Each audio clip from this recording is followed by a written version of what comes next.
Bible as men try to translate it based on the linguistic part of the Bible. I don't want to go into that. So in some part of the Bible, some versions of the Bible, we want to put temptation and put test in it. And where test ought to be, needed to put temptation. But if you look at those words closely, there's actually a thin line between temptation and test. And I believe, God, that before the end of this teaching, we should be able to capture it. The thin line between temptation and test.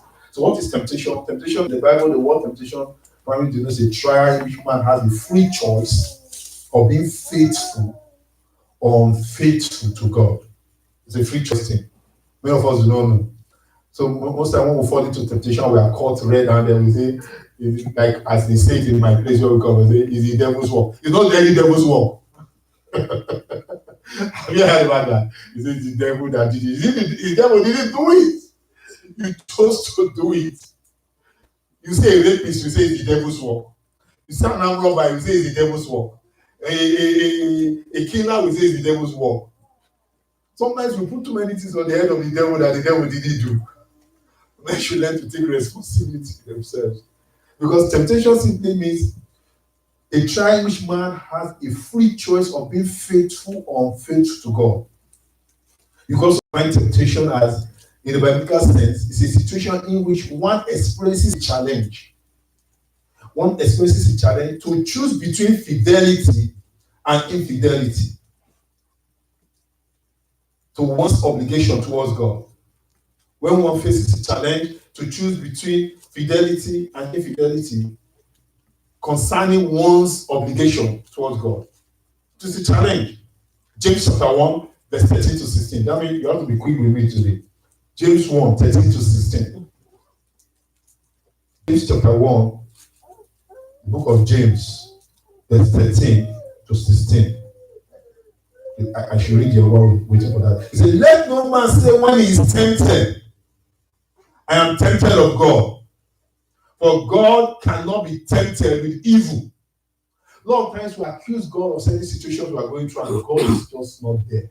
God has settled everything, settled the victory that you needed to manifest destiny in life. But we just go through some challenges in life and we are pointing fingers to God. Verse 13 says, let no man say when he's tempted, I'm tempted of God, for God cannot be tempted with evil. Neither tempted he any man. God does not tempt any man. Verse 14, and enticed. Then when lust had conceived, it bringeth forth sin. And sin, when it is finished, bringeth forth death. Verse 16, an admonishment there says, do not err, my beloved brethren. Do not err, my beloved brethren. James 1, 13 to 16. That's what we call the motion of sin. Can I tell you from verse 13 to 16 where the devil take it from? The devil didn't take it from verse 13. The devil didn't take it from verse 14. It was from verse 15. If I'm going to write this Bible based on the understanding of what I have no temptation to be, I will say, let no man say when he's tempted, I'm tempted of God, for God cannot be tempted with evil. Neither tempted he any man. But every man is tempted when he is drawn away of his own lust and enticed. And when the devil sees that a man is already drawn away from his own lust and enticed, the man is here, he's meant to go here, but he is not drawn away with. Do you understand what I'm saying? You see, the devil didn't start it from the beginning with you. No. The devil doesn't have any right, doesn't even know that. But when he discovered that, oh, this is your weakness, you have shown it out. Your life was meant to go this way, but you have tinted and shown it out. You're not going in that. He just escorts you. Can I have the pleasure of the dance, please? And escort you into it. In short, they're not begin to give you all the funny ideas to make it well. Praise the Lord. Hallelujah. That's where verse 15 says, then when lust had conceived, when anything get pregnant, what will happen? It will give birth. So when lust had conceived, it bringeth forth sin. It is that time the devil comes to make you sin now. You have conceived it. It comes as a midwife to help you to take the delivery. So he begin to tell you the different ways to push it. Don't mind, you are 2 hours, you are dilated. 10 centimeter or 2 centimeter. Don't mind. If you do it this way, if you do it that way, it will be 4 centimeter. Women who are giving birth will understand what I'm saying. If you do it more again this way, it will be 10 centimeter. So that's when the devil comes in. And yet you are accusing the devil concerning me, concerning everything you did by yourself. Say, consider bring forth sin, and see when it is finished, bring forth death. Let's look at some examples of temptations and see how some people fell into is who? No? Eve. The Bible categorically said it.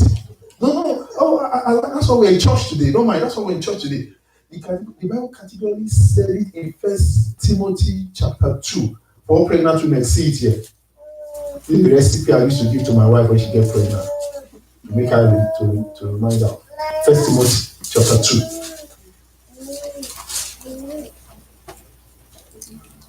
Okay. From verse 14. 1 Timothy 2 from verse 14. It says, and Adam was not deceived, but the woman being deceived was in transgression. It wasn't Adam that was deceived. Adam did it out of love. Foolish love. Love for man than love for God. That's what Adam did it because Adam has failed. It was his duty to nurture his wife to a level of knowledge not to have fallen into that temptation. Many men in this age have experienced temptation. Because some men cannot provide for their home as they should. There's certain jobs that are not meant for women. They expose the. I'm not saying women should not work. That's not what I'm saying. Do you understand what I'm saying right now? They create the atmosphere for the woman to fall. That's what Adam did. So Adam took responsibility. The Bible said Adam was not deceived. It was the woman that was deceived into transgression. Notwithstanding, she shall be saved in childbearing. So you want to be saved in childbearing? If they continue in faith, charity, and holiness. With somebody. You know when a woman is pregnant, she's harsh. That's what the nature wants to tell her. She's just angry. Her body system is just not the way it used to be. So everything irritates her, no Satan. She pours it on her husband. You just say the woman you slept, like before you slept in the evening when you watch good movie, you smile. Then when you just woke up and she just wake up in the morning. When you wake up in the morning, I said, what's good? Like she show you the feel like what's good about this morning. You just know. You understand that, oh, she's going through a process. Praise the Lord. Hallelujah. But the truth is that God is saying, a woman was deceived before. If you want to stand right, to go through this process, you have to walk in faith. You have to live in charity, love, and holiness. With sobriety, you have to be sober. Don't pour your anger on others. That's on the wayside. Hallelujah. So listen, it was Eve that was deceived. You can't be deceived of what you know that is wrong. Now look at that baby crying. If I bring a candle here now, a candle light, you see that child crying, what do you think that child want to do? You want to touch it. The flame is attracted to her. If I tell her, touch it, nothing will happen to you. Touch it, nothing will happen to you. I'm deceiving her. She doesn't have the knowledge of it. She doesn't have a knowing concerning it. She doesn't know whether it hurts or not hurts. Do you understand what I'm saying? But I know. So if I put my hand in that flame, was I? If you might begin to say, Pastor, put your hand in that flame. Put your hand in that flame. Oh, he looked red, he looked amber. And I did put my hand in that. Did he deceive me? No, I've come to know that that flame hurts. But that baby doesn't know. That's how it was with Adam and Eve. Eve was the one that was deceived. And Eve was deceived because of a reason. Genesis chapter 3, verse 1 to 6. We're talking about temptation here.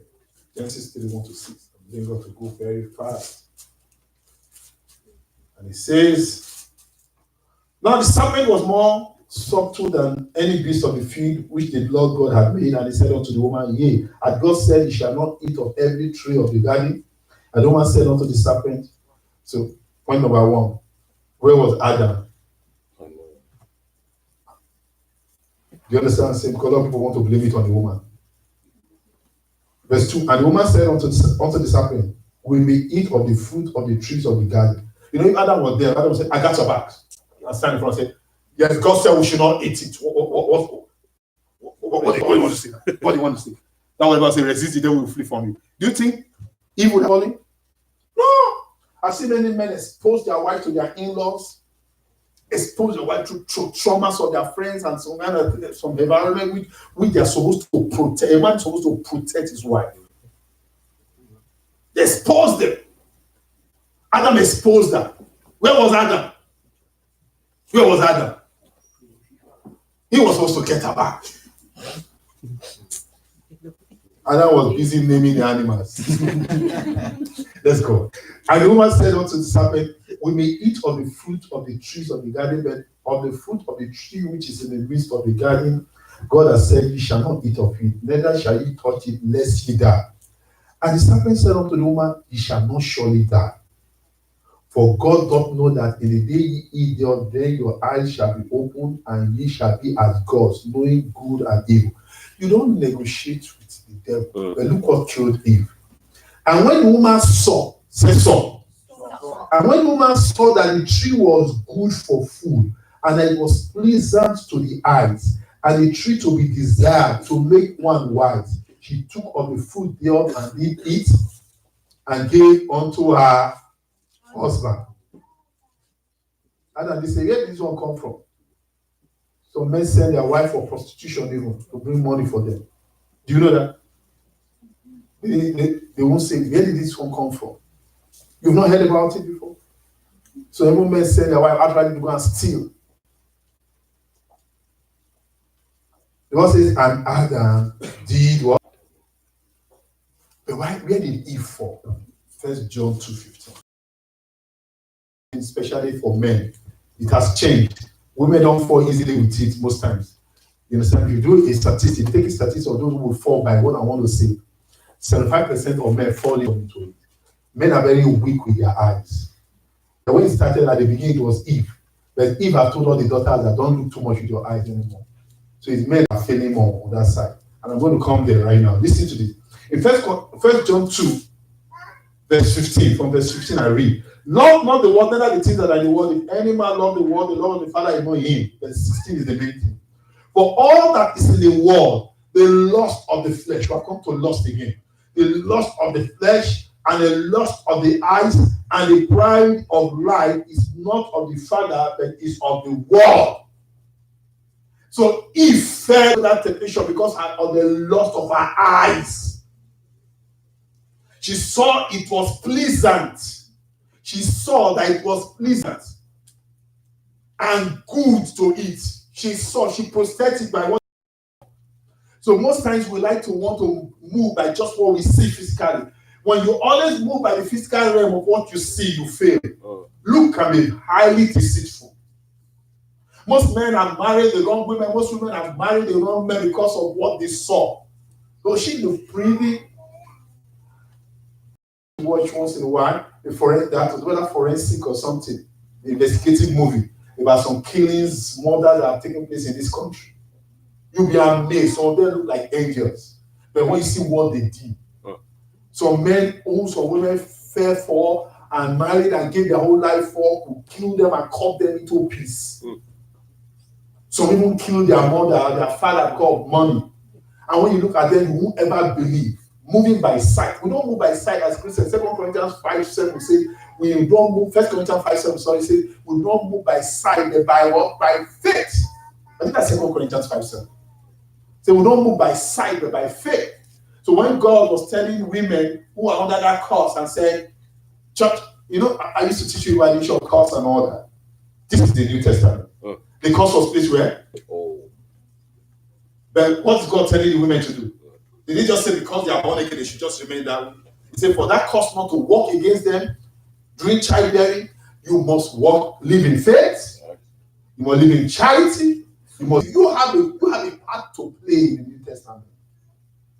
They've come to teach you a lot of things, preach all things on TV sets and all that, and make you go, oh, once born again, forever born again. Yes, but you have a part to play for your salvation to manifest. You have a part to play for your deliverance to manifest. You have a part to play for your healing to manifest. If the part of place to enter into it and stand in it, that's it. He just told the women, he said, women, you want to be delivered with childbearing? You must walk in faith. You must walk in charity. You must live in holiness. So if you are a woman, you are born again, you are a child of God, your tongue speaking and all that, but you don't live in faith, you are fearful, then you have there's a little challenge. Oh, when the baby is shaking you and then just say, baby is well with you. I'm going to pray for next time. And you must be charitable. That's not time to be stingy. That's time to share to general. That's not time to tell your husband, don't give that. Don't give that. You see your husband's mother's call coming, you switch it off. You say, well, I think your battery went off. Because you feel like you should ask someone. No, that's the time for you to be generous. Praise the Lord. Hallelujah. Be generous. God's word.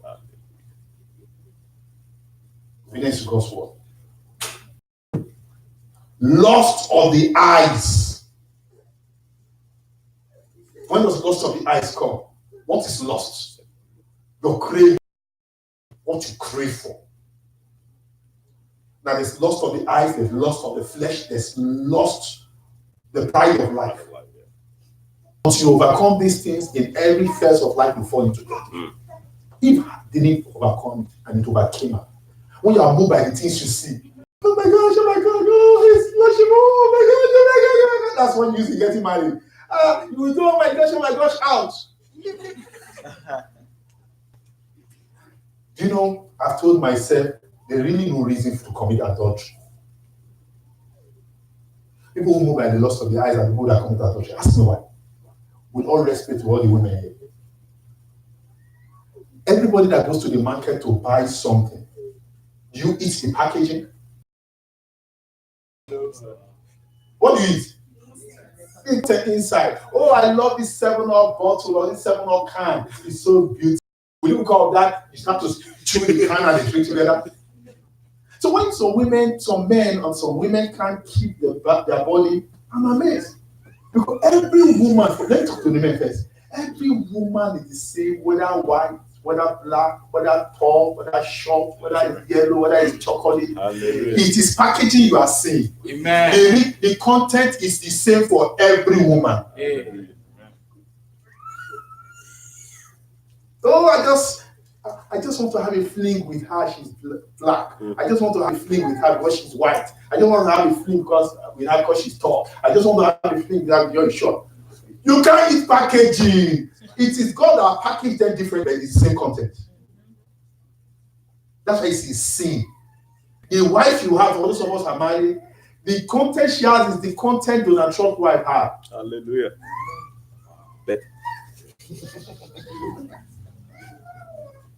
Content is the same. The packaging could be different. It made some plump, it made them some tall, it made some short. That's just packaging. You can't eat the candy and the packaging because all this candy, the package is great. Who does it for a psychiatric hospital and take you there? That's the truth. And that's how it is for men too. The lust of the eyes. There was a man in his own time who didn't want the lust of the eyes to kill him, called Job. And in Job chapter 31, verse 1, the Bible says he made a covenant with his eyes that he will not sin. He went one day and stood before God and said, Lord, I don't want these eyes to sin against you. I don't want these eyes to ruin my destiny. Because what you see can make or ruin your destiny. I don't want it to ruin my destiny. He made a covenant with his eyes not to sin against God. So what did Job do? I just want to imagine Job is in this time and he's trying to do some work in his internet and a porno is trying to show him, bring me, check it. Go Job does say, oh, it's not my portion, delete. He's watching a film, a movie, and next thing something's happening that wants to happen differently, Job just change it down. You know, some of you want to watch. So, is it what I really see that want to happen? Will he really take away the bra? Will he? And you start to watch. The way you are laughing. That's the last time. Stop the eyes. If only you make a covenant. Oh, Pastor, and the world knows that. That's why anything they are trying to advertise in the commercial, You know what they do? They do it with that things that will seduce your eyes. You can imagine they are advertising detergent to wash clothes. The woman is advertising it, is wearing a bikini. Have you thought about that, brethren? GMC Motors are buying a big truck, fine strip truck. And the next thing the lady was wearing a boot and a short skirt.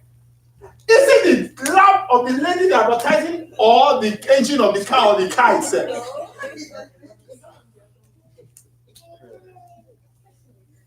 Praise the Lord. Phone, internet service. Data, they are the woman. Because why? They know that's the best way to seduce you. So, Pastor, what do I do? Do I pluck out my eyes? No. Be like Job. The problem is you don't fall into temptation until it is conceived. Or else we'll go blind. No. We can't walk blind. We can't drive blind. You look at the billboard, you see there's something here, you turn your face up. Oh, Pastor, what if I see something in my front? Oh, turn up. If I see it up, put your face down. That's the truth. That's the age we are. You want your eyes to seduce you. That's why some of you go to Walmart, you go to some shopping mall to want to buy something. Why from the house shop? You didn't come what you want to buy. You bought something. You don't have control over your eyes. This is actually what you went for. And something took your glance, took your attention. The devil knows that. Eve saw it was pleasant to the eyes. And she fell. So what your cravings, you must keep it in check. We easily fall into temptation based on our weakness or lust. Temptation comes from our weakness or lust. Or better put, our cravings. Eve has lust of the eyes. Look at David.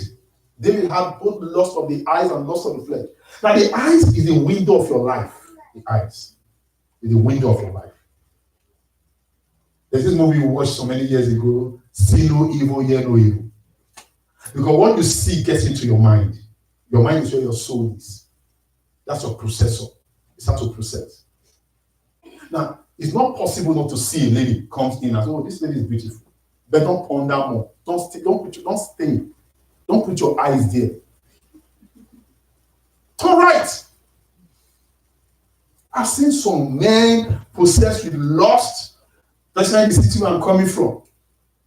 And you'll be driving, and I told my wife, watch. A lady was going to alight from a bike. And the guy was going on this one because suddenly going back. She is told. He waited till the lady, watching the lady coming out from the bike down. And the lady went her own way. He went his own way. I was not wondering what is the form of it. Why torment yourself, torment your destiny with what you are not going to touch, you are seeing. That's why people have been engaged in pornography, addiction to pornography and all that. Because they have no control over this.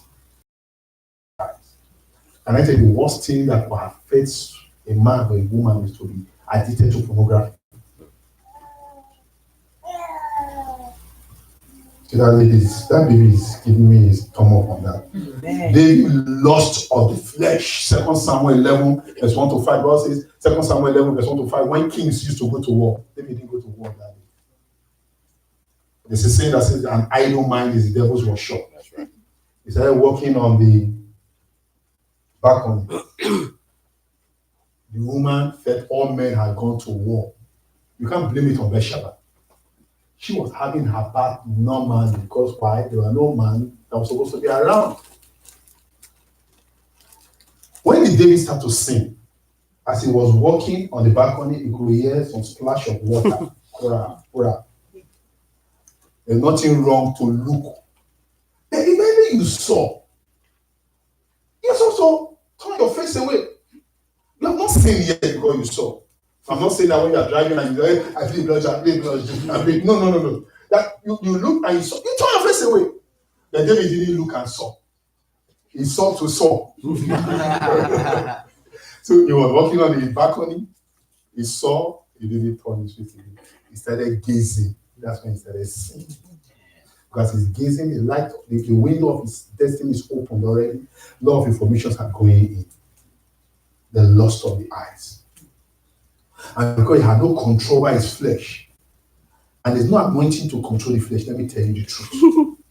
I'll tell you the way to control the flesh. It's free. That's right. First Thessalonians chapter 5, verse 22 to say, flee all appearances of evil. Speaking in tongues does not control it. Anointing does not control it. Flee! Flee. Well, you're already seeing that this look like this is an appearance of evil. You don't need to go further. He gazed. He fell. The lust of the flesh took over. He started imagining what he could do with her. That's where the lust of the flesh came. From the lust of the eyes to the lust of the flesh. And David fell. That single fall brought a lot of curse and destruction into the house of David. It caused incest to happen in the house of David. It caused his children to kill themselves. It will cause one of his sons, Absalom, to almost take over his government. Because of lust of the eyes and lust of the flesh. I see sometimes people, our children taught us about honoring God last Sunday. So people come to the church and they begin to suffer on the internet. You have problem with pornography, you have problem with this. What are you doing on the internet always? You know, if you have problem with that, you are not supposed to be using an internet and electronic Bible. There's nothing wrong using the phone as an electronic Bible. But when you have problem with certain issues of life, you work for it, you work against it. Well, how do you work against that issue? You get a written Bible. You are pressing Genesis 4:2. Something is showing differently. It's coming up. It's coming up. It might be an email message. You are tempted to want to look at the image. You are diverted. You are already distracted from the whole thing. You have a problem with alcohol. Will you go and be looking at watching adverts? Excuse me, the sweat of a beer, of an advert of a beer, will bring you back into it. Do you understand what I just said? Oh, you don't understand what we talk about the sweat of a beer. Yes. This man was an alcoholic before. This man standing before you. That way Jesus did. When I was sharing with the workers, I said I had a chronic ulcer. The ulcer didn't come for lack of food. It came from alcohol. It was something Jesus delivered. I was a chronic alcoholic person. Do you understand what I'm saying? But God delivered me from it and saved my soul. But He left me with a big destruction which God had to heal. Now, I have friends who could buy you free beer. When I gave my life to Jesus, you avoid them. That's right. You stay away from them. That's right. That's how to avoid temptation. That's right. Not that you follow them and say, I won't drink, and they put everything, and you're seeing the bottle sweating. Cool. He wants you to do something about it. Mm-hmm. He wants you to clean the sweat. Because when you are pouring out of the bottle to the glass, the sweat will be reducing. Mm-hmm.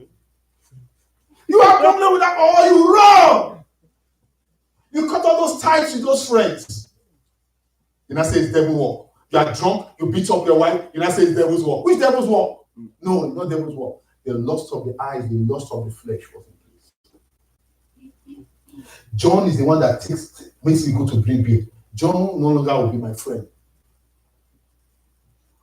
Oh, this clubhouse is where I go to watch this and all that. And anytime I do that drink beer, I will no longer go there. Mm-hmm. That's it.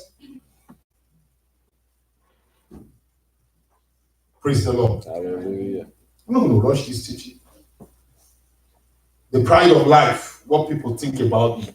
Can I tell you one? If you have a problem with anger, anybody who has problem with anger is somebody who has problem with pride. Write it down. You cannot, a lot of time people have come to me and say, Pastor, pray for me, issue of anger. The issue is that until you overcome pride, you cannot overcome anger. What instigates anger is pride. How dare you? You know who I am. I know pride has wants you to do what you want. Have you seen a very poor man who is very proud? Oh my God. So pride is the mother of anger. You want to overcome anger, overcome pride. Overcome anger. That's the way out. If you can overcome pride, overcome anger. So when somebody talks to you and you see yourself that you're not more than who you are.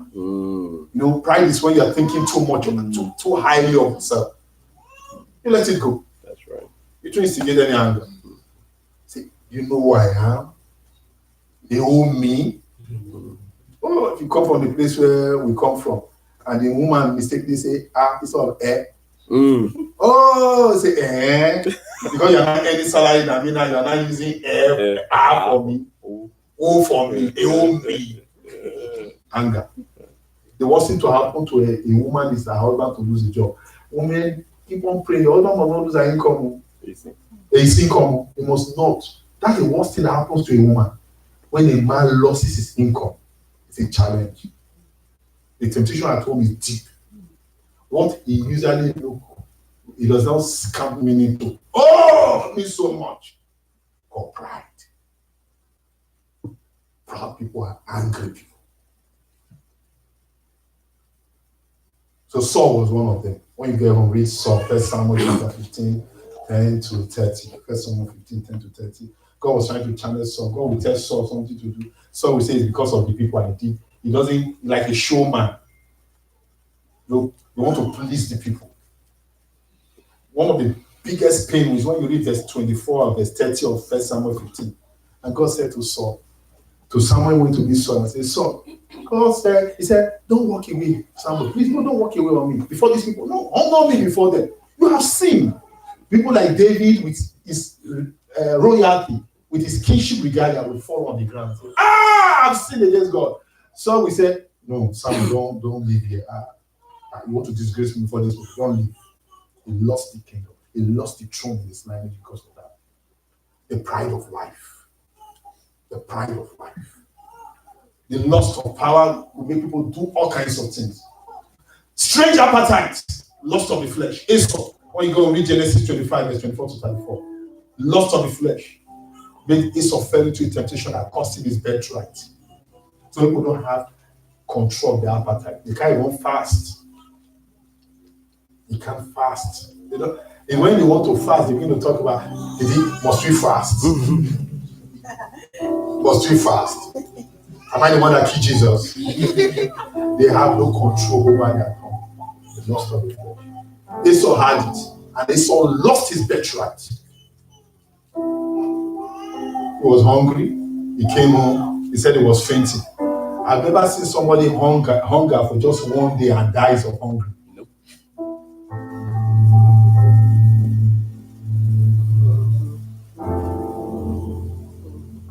Come on, prayer. We'll be closing anymore. So when you can read Genesis 13, verse 9 to 11, Lot, a man called Lot. You know, I'm talking about alcohol, look like a quiet thing. A man called Lot became the father of the children of his two daughters because of alcohol. And then they tell you, brethren, you don't need alcohol. Fill yourself with the Holy Spirit. He said, Pastor, I have control myself. The Bible didn't say you should not drink alcohol. He just said, where did they show me? Where did they write in the Bible that you should not drink alcohol? He said you should not be drunken. So I know what I'm doing. I don't pass my gauge. I don't pass my gauge. I know my gauge. I don't pass my gauge. So Lot kept on not passing the gauge in Genesis chapter 13, verse 9 to 11. Then one day he passed his gauge. The children were saying that the two daughters, so that anytime the father drinks little, he's a bit tipsy. He's so happy, he loses control of himself. So when they're in a close place and it looked like there's no boy, no store was coming, they made him drunk. The first night they made him drunk, the first daughter slept with her, and the Ammon, the son of she gave birth to the Ammonite. The second daughter said, it worked. The next day says, my turn, made him drunk and slept with him. And the father slept with his two daughters, not knowing because of alcohol. Because of the influence of alcohol. Not having control of your sexual appetite, having control of your feeling appetite, having control of other appetites. So people are fashion crazy. You don't have resistance. Lust of the eyes, lust of the flesh, pride of life. What we will say about it. So we're going to depth because of that. Because of pride of life. They are not contented. And it was a great contentment is great gain. The last one I want to talk about, so that next time we'll talk about the text. Then Christmas Sunday, 22nd, I'm going to do test. Then Christmas Eve, we'll talk about Christmas. Praise the Lord. That'll be good. It's Judas Iscariot. Has a lust for money. There's nothing wrong for you having money.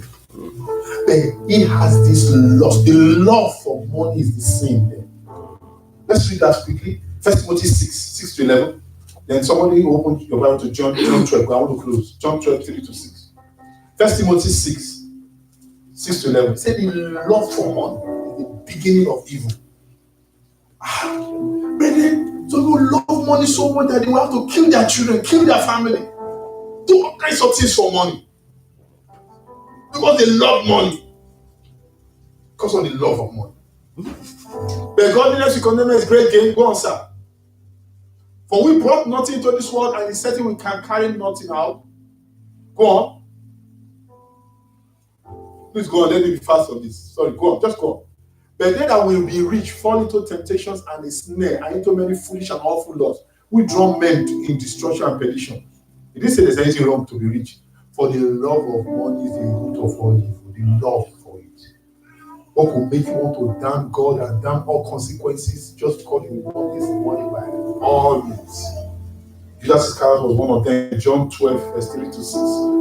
He loved money so much that though, John 12, 3 to 6, he lost money so much that despite he was the treasurer of Jesus, he was stealing the money of Jesus. John 12, 3 to 6. He was stealing the money of Jesus. And that led Judas Iscariot. He stole money. When he didn't have any money to steal anymore, he went to sell Jesus. John 12, 3 to 6. Do you know many of us have been selling Jesus? That's what we do. We've been denying Jesus in the market. They're selling Jesus. Anytime we do anything contrary to get money, we have sold Jesus. It was in John 12, 3 to 6. Then took Mary a pound of wine, was very costly, and anointed him with the Jesus and wiped his feet with her hair, and the house was filled with the odor of the ointment. Go on. Verse 4. Then said one of his disciples, Judas Iscariot, Simon's son, we should betray Jesus. Go on. Why was not this ointment sold for 3 pounds pence and give to the poor? Go on. There was a this he said, not that he cared for the poor, but because he was a thief and had a bag, and then what was put there? He was a thief. He was a big thief. Bow down your heads, church. You know your weakness. What you do not overcome you, brethren. I'm telling you the truth. What you do not overcome you. Talk to God this very moment. Talk to God. Ask him to have mercy upon you. Oh, this pastor that is standing for you, what if God is sent? I've gone through some of the ways some of you have gone through or are going through right now. I just told you one of them. I said, I had a problem with alcohol at the time in my life. Excuse me, I determined my heart and Jesus delivered me. As a young Christian, a bachelor, a young Christian, I had a problem before I became a Christian, before I became born again. I had a problem with fornication. It was an issue.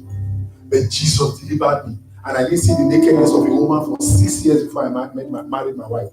Before my wedding night, I didn't see the nakedness of a woman for 6 years until my wedding night.